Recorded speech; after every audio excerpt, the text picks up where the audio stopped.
Hello everyone, this is Lewys from Two Left Feet, and you've not heard from us for a while. We're very sorry about that. What we've decided to do is switch up the format, so it's just an audio podcast now, because doing all the cameras and stuff was a lot of work, which actually meant we didn't record anything. It put us off the idea of recording, and we both feel we're more likely to actually record episodes if it's a lot easier to do. So it's just voices now, just voices and music. So yeah, enjoy the episode.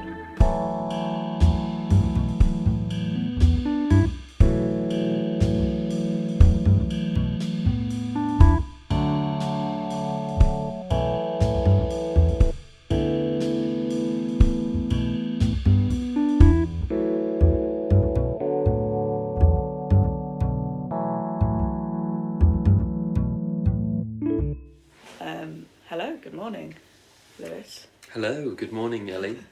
Cheers. Cheers to that. We're both sitting here with coffees. Yeah. We wanted to return to a conversation that we had about business and art. The art of business. No, the other way around. The business of art making. Yeah. Yeah. Well, yeah, I suppose just to jump off from what you said there, there's a kind of business that we're expected to do as artists. There's a unclear divide between when we're doing art and when we're doing business. Yeah. As freelancers. No, not freeloaders. Freelancers in the arts. Yeah. Artist freelancers. Yeah. Because, for example, when the venue starts a conversation with us about how to sell the show, Yeah. it still feels like that is part of the art. Yeah. And not part of a new conversation about a business model. Yeah. And then when it doesn't sell, which I've had, I'll freely admit that, plenty of times, when it doesn't sell, it feels like a reflection on the art and not a reflection on my practice as a businessman. Which feels a little unfair. Mm-hmm. Yeah, this came out of a conversation about, like, the fact that we are all actually just, like, small business owners. But like, by we all, I mean, like, people who are trying to make a living in the arts. Like, it's not, yeah, but it's not talked about like that. And then beginning to, like, realise how confusing that is. Mm. And I was talking about, like, getting into following lots of different artists on Instagram who are making comics and zines and books. And also, I mean, and other things. But, like, people who, somehow, even if they're not making much money in the same way that I'm not making much money from my art, there is a certain business model which is clearer just because they are making objects that then they sell. And there's a certain way in which that business side of things, being a bit more transparent, is quite appealing to me, because I feel like so much of the time the projects that I'm involved in are quite complicated in terms of what it is that I'm selling, or where the money is being spent, or, like, there might be lots of people involved, and it's kind of complicated. You know, there's some complexity to it. And I'd never talked with my colleagues about how we're running a business when we really are, because we all live in capitalism. and we're making money out of stuff and selling it. Yeah, but it's not clear who you're selling it to. Or yeah. Yeah. Well, do you think it is? In theory, it's just the audience, isn't it? Audience, yes, but also you get like commission seed funding from, so in a way, Sadler's perhaps has bought something from you. Yes, exactly. Yeah. And before you've made it, so it's kind of almost like the advance on a book. Yeah. And that is there's the stages, and then also there's a complication thrown in, which is that we have like public funding, and we're operating as like a not-for-profit, project-based body. So there's it's very understandable as to why we don't talk about what we're doing as like running a business, because it's not. There are more steps added. There's more like directions in which money is going. But ultimately, even if we have public funding, there's still a point within that in which we have to sit down and say, okay, how should we sell the tickets so that we get paid? Like, ultimately, there's always something like that. And that conversation of like, okay, so how do we sell the tickets so that we get paid, is, as you say, often like feels like an artistic conversation. So like this example that I was talking about the other day was like being asked by a producer at a venue, like, who do you want to see your work? What do you want for your work?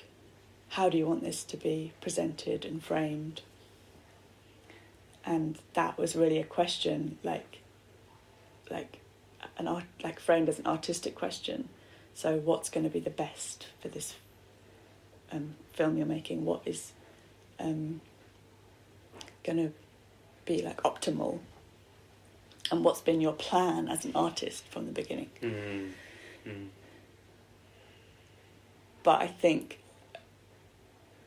that often, in response to that question, I'm like, well, I mean, I want, and like, whoever wants to see it, I'd love them to see it. Yeah. You know, like, whoever happens to kind of come across it, they can watch it. That would be great. Yeah. Like, I don't have like really strong ideas about like how something might be received. So when there's a strategic, like, okay, how do we get this out there? I want to maybe switch hats for my own sanity and say, oh, okay, marketplace, selling. And I might initially like squirm at that language, but ultimately it's really helpful to be fucking honest about like the world we live in, essentially, isn't it? Yeah. And I've noticed myself go back and forth on that over the years, like coming out of uni and having this real kind of this exact same. I think I've come full circle to it. It's like, yes, please, anyone who wants to watch it can watch it. Anyone, please. It doesn't matter who. Yeah. And then I kind of realised that doesn't work for the form filling of the Arts Council thing. Or it doesn't. No venue wants to hear that because it's not workable. You can't work with that. And so I started to go, no, that's a naive, silly viewpoint.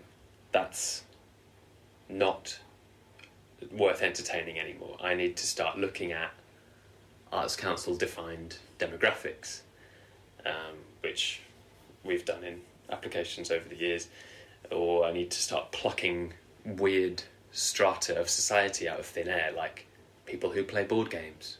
And all of them begin with people who, because I can't think of what any of these groups what their collective noun would be. People who like to go bowling. It's like clumsy wording. But so then I got into that thing quite, well, not deep, because I didn't, my producer has saved me from dealing with lots of that, but you've adopted it. But I've adopted that mindset to a degree. Like, I need to have that at the back of my mind or something. And now I've come back to the original one of, that's not my fucking problem, man. I shouldn't have to know that. Kind of entering a more kind of pure understanding of art making as like, this is just, if I'm going to be like truly just like following creative impulses, I can't be thinking about that. We don't expect, people are doing this on behalf of Bjork, but we don't expect Bjork necessarily to know who her work is for and understand like who she's selling it to. We kind of want to believe that she's absolutely not thinking about that. Exactly, the direct opposite, because it's repulsive to hear. Yeah, we want to feel like she's doing what's so true to her, and then we will have a reaction to it. From our true selves. Yeah. Not because we are people who go bowling. Or, not because we are people who, what was the other one? Like board games. Like board games. Yeah. It's not that I was put into a category and then I was given something that people in other categories don't get. It's that I followed my truest impulses and desires, and that's why I liked Bjork. Yeah, because I relate to her. Yeah, because I am kind of her. Yeah. I'm Bjork as well. She is Bjork, and I am also Bjork in part. And like, so how do you feel about the fact that you have to also run a business? Right, yeah, so that, all of that was to get to a point of saying that I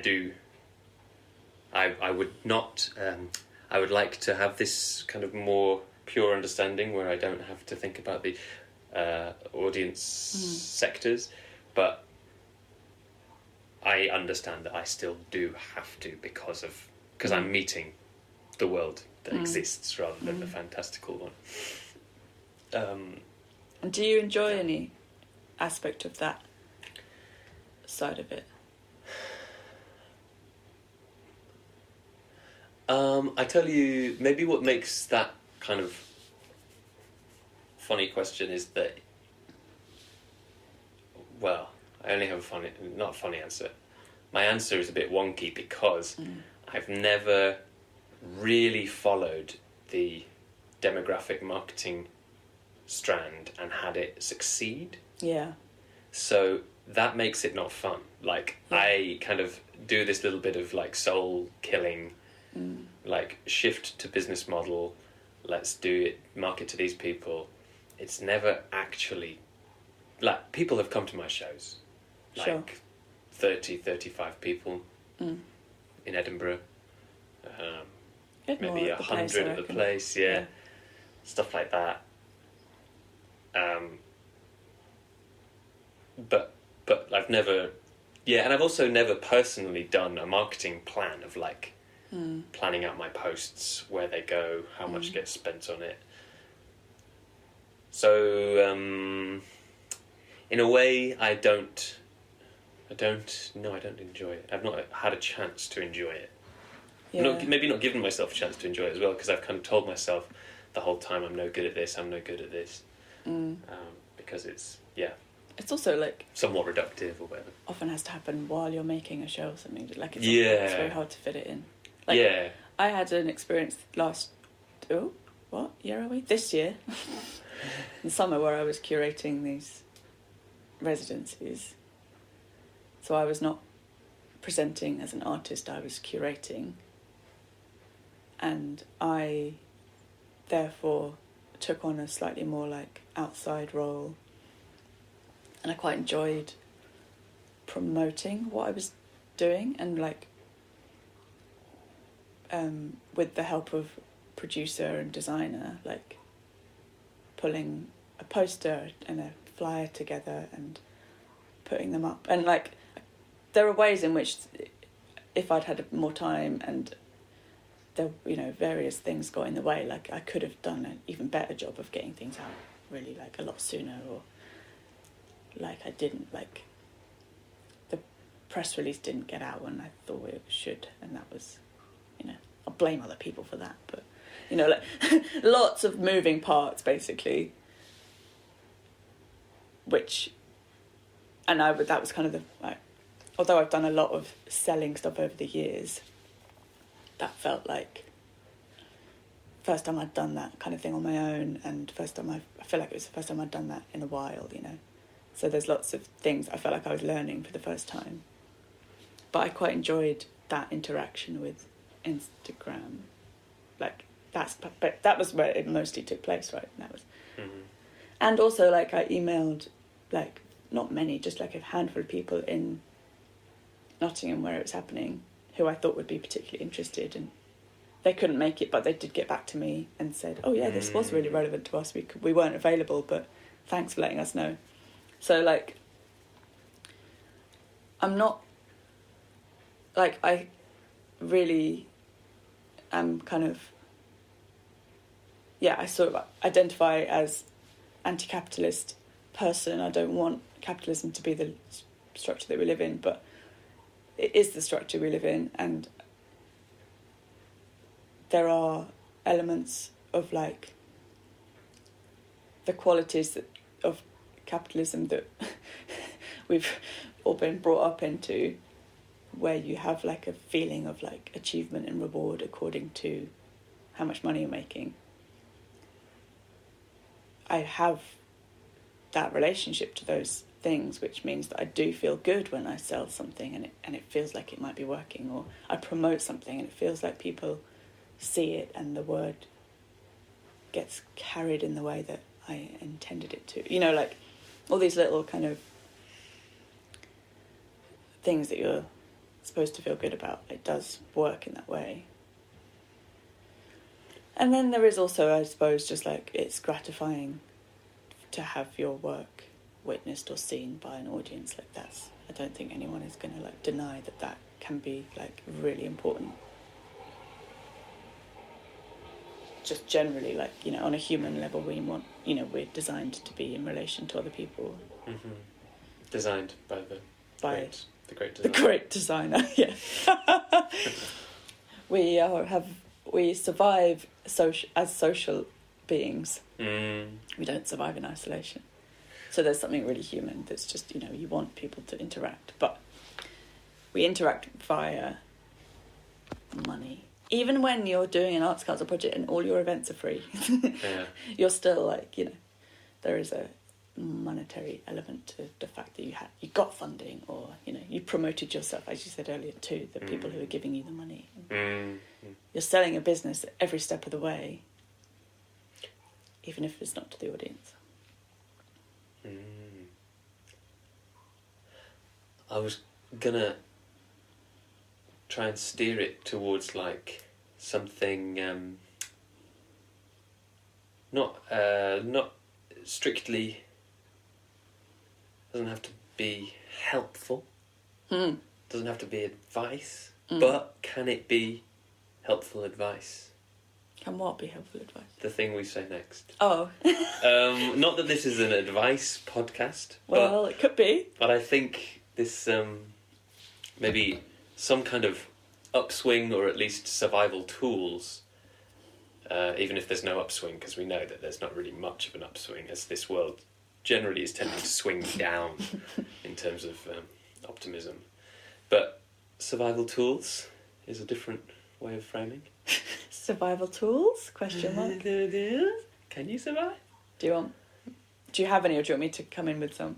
I was just going to also reflect on something which is kind of the thrust of the whole conversation. Yeah. Which I'm just reflecting back to you.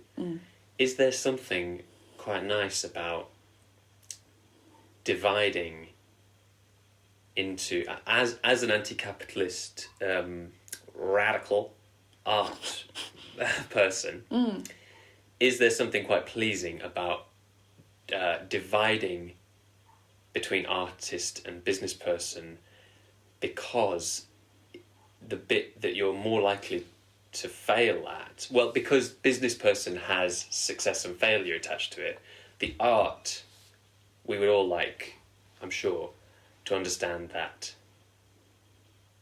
there is no right or wrong in art. Success and failure are both equally valid. Success and failure maybe don't exist in art. It would be nice to see that model of art go fully into that, and then the bit that failed was business, and as this anti-capitalist radical, it's actually not so bad if the business failed, because this is not a skill set that I place a huge amount of value in. Other than that it brings food onto the table. But yes. So there's that. So there's the fact, there's the tangible material circumstances element, but ideologically... Yeah. Oh, I didn't succeed at business, that's not so tied to my identity. Exactly. So that's quite nice. Yeah. Even though I will have to go and do some other job now. For a bit. Yeah. Yeah, like it... I didn't fail as an artist. It punches your person... differently if your set of beliefs in this world is that you understand business as like a kind of unfortunate construct that we use in order to exist in capitalism, to feed off each other's wealth in order to create our own wealth. Then if you are failing at that, it's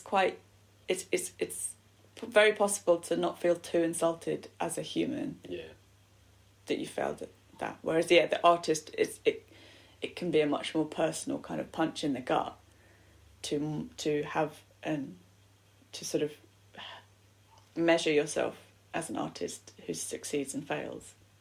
I mean, I'm just repeating what you said in different words. It's wicked. I love it. But yeah, I think in terms of like, what advice or whatever. Yeah. I mean, before you said this, just draw the line between art and business. I mean, that would be my approach. It's like a transparency around what is actually going on in each moment. And I'm going to say they are impossible to separate because we've completely meshed them together.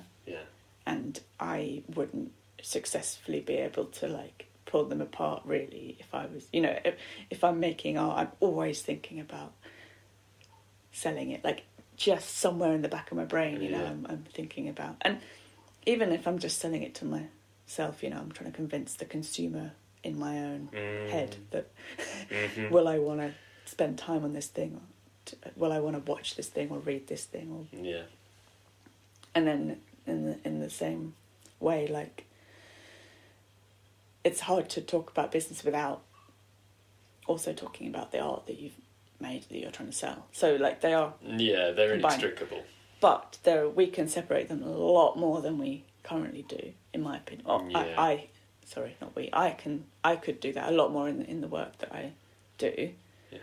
And also I think it does feel like people who work in organisations who are very like embedded in those institutions are going to have a harder time to do that separating.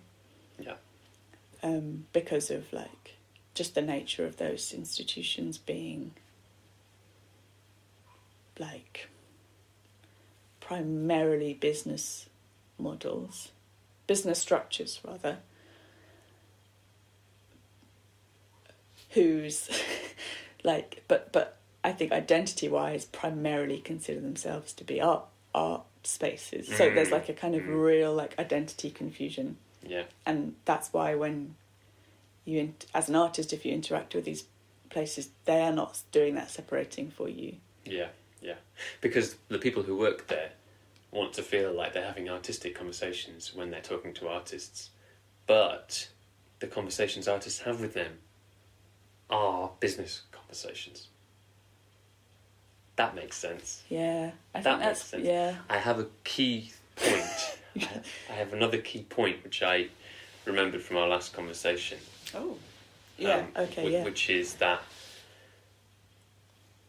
whilst we are acknowledging the importance of getting on with this split that we have in ourselves between the art and business, and understanding how to sell our work and stuff.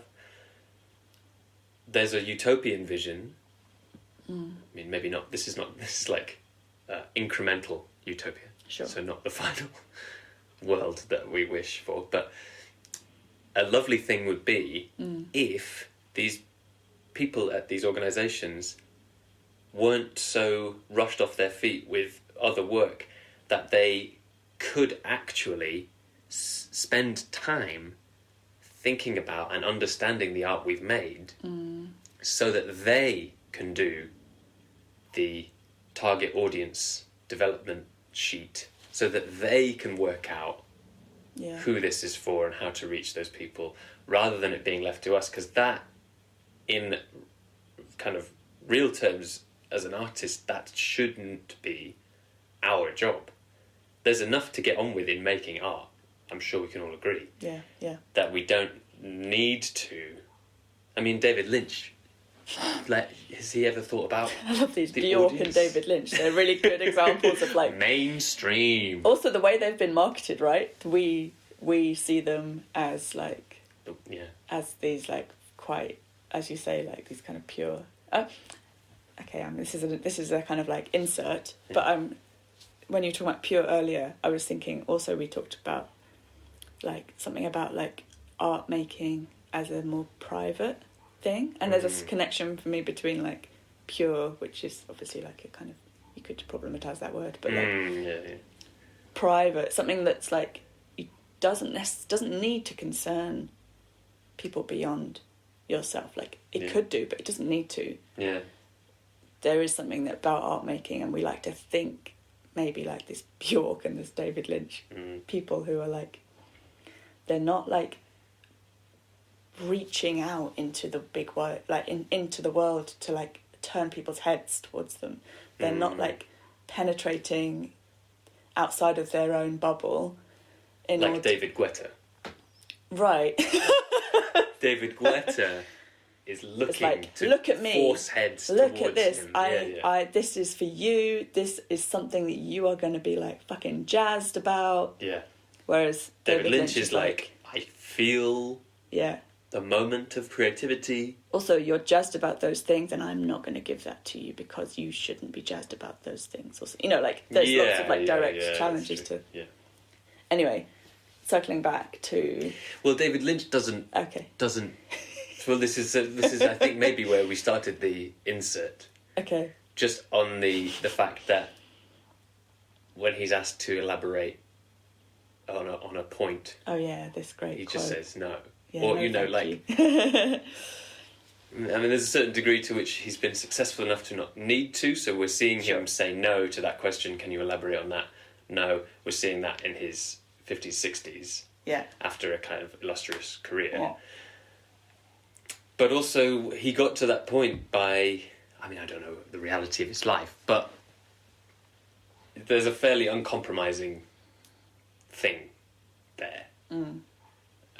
It seems. Yeah, totally. That's definitely he's not, the impression. Oh, I don't even know this, but it feels like he's not mapping out people who go bowling will watch this film. No. Maybe people are doing that on his behalf, like they are with Bjork. But but that means, you know, why are people from XYZ venue not doing that for us? Yeah, so this this kind of, I mean, there is a feeling that arts institutions, that like their purpose is to support artists in making art and people in finding finding art to watch or to consume. Yeah. And that is like, in theory, like a really great, useful role that frees up artists to like just kind of occupy themselves with art making, and then they do the business side of it. I mean, there is something in that, like, I'm not saying that that's how it like there's ways in which that fails, but that's the idea, right? And there is something already kind of like a bit odd, like if I think really like broad, if I really step back and I think there's something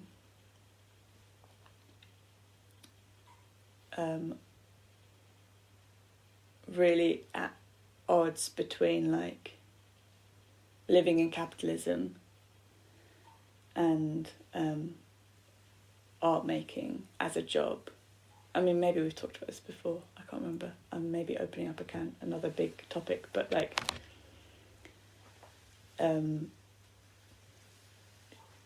it's really funky that art is something that we try and make money out of.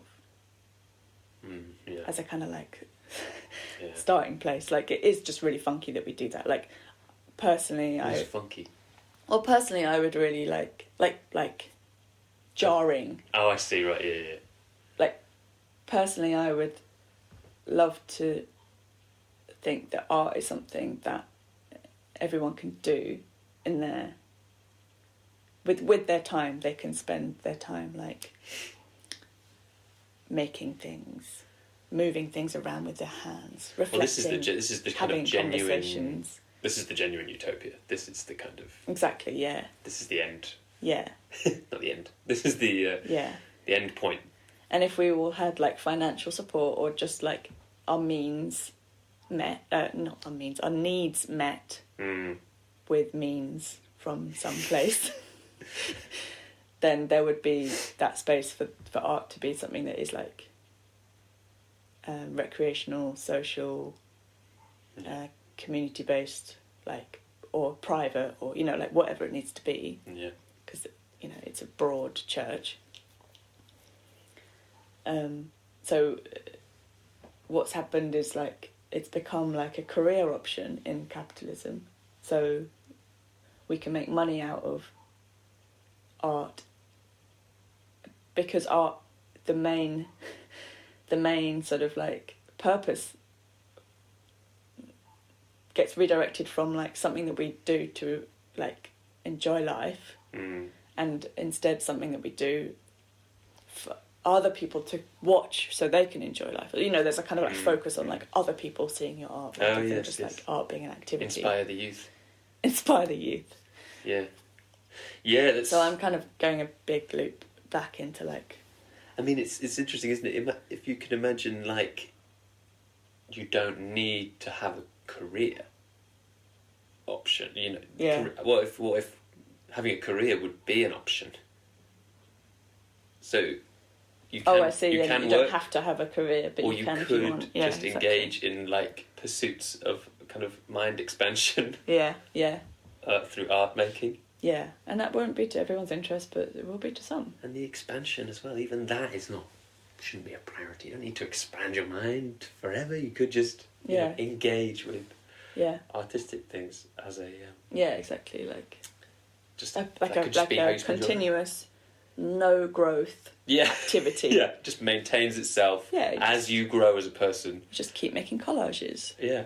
With the same materials for your whole life. Van Gogh, I suppose, is a example of somebody who was supported through doing that kind of pure recreational art. He didn't have a career. I suppose, yeah. Until after he died. Yeah. But you know, it didn't. But he kind of also, he sort of moved in circles. No, he kind of like moved in like art. So he was kind of a failing businessman in his life. Exactly. But what I mean is also he was supported by his brother. Oh, I don't know. His brother had a job. And he supported him financially. So this thing which has historically and is currently a privilege of the uber wealthy or the uber wealthy adjacent family members, you know, having family members who are rich enough to give you money to subsist on. Yeah. What if that was just like available to everybody? Yeah, exactly. So that everybody could have this amount of option. Well, this is what I was going to come back to, because like if we understand, you know, ideally art is not about having a career, it's about something that you do to enjoy life. You get, like, in the world we live in, that enjoyment, that recreation is only granted to those who can afford it. Yeah. And like, that is so dominant that this model that we have at the moment of like, we have artists who've made who've made a career out of making art, and the organisations that support them, those organisations really facilitate that kind of recreational type of career. And I'm not saying recreational career like that. That's like a weird juxtaposition. That's not very. That like obviously people who are like me. I work. Yeah. It's not that I don't have a job. I work, and I make a living out of working. Yeah. But there is something inherent to my work which also really feeds into like my well-being. Yeah. And that's like, sometimes it also just stresses me out, and that's just, you know, that's like a real dysfunction if you think about it in terms of like art making. Like that's a real shame. But like there is something where like if I can remind myself, okay, fundamentally you're being paid to occupy yourself with art making, great, like that really, like I can enjoy that, I can benefit from that, and that's like a massive privilege, and there's very few people in the world who are doing that. And I think what you're saying about like artists shouldn't have to do the business side of their work, I think that's true in this kind of the world that we have, where we have the way that organisations should be functioning is to support people who want to work as artists, and helping them with producing and doing the business side and selling their work and finding audiences. But there is also a degree to which that relationship between individuals and like artists and organisations sustains this exclusivity that like we exist in. For example, like we like most artists are kind of living in quite a kind of exclusive space. Yeah. And I do feel there's something like similar to, I don't know, coming into circles of contemporary art chatter as somebody who, you know, even with the privileges I have, is maybe not as connected as others. I feel a similar kind of feeling of exclusion as one might feel as a kind of, you know, at Downton Abbey, you know, not knowing the codes and conventions a little bit. I feel a little bit like a ragamuffin at some some organisation places, and that's so kind of weird because I'm actually like really not in terms of like where I, you know, I'm much more kind of connected than other people. So this kind of high society exclusivity thing has a real kind of tangible feeling to it. I mean, not to blame anyone at these organisations, they're all kind of doing their best in a system which is I mean, I feel like we're not in this conversation, we're not getting into like, we're not kind of talking about in much detail like class or like who gets to be in art. Like we're not going into that in detail because there's lots of like other conversations that would take us there better in a better way. I guess the way we're talking about like who gets to participate in art in this conversation is kind of just going like looking at art as an activity and business as an activity. Yeah. And business as an activity that is necessary and in response to capitalism, and art making as something which I think both of us would love to be slightly more separated from business and separated from capitalism, and seeing how those things are in reality quite inseparable, but there are ways in which they can be. So, like, did that make sense? That does make sense. Okay. I mean, a way to, like, separate them is just, like, I feel like just in any conversation where you're planning or, like, you know, in a meeting or working out what like, really, like, okay, are we talking about how to sell this, or are we talking about how we make this?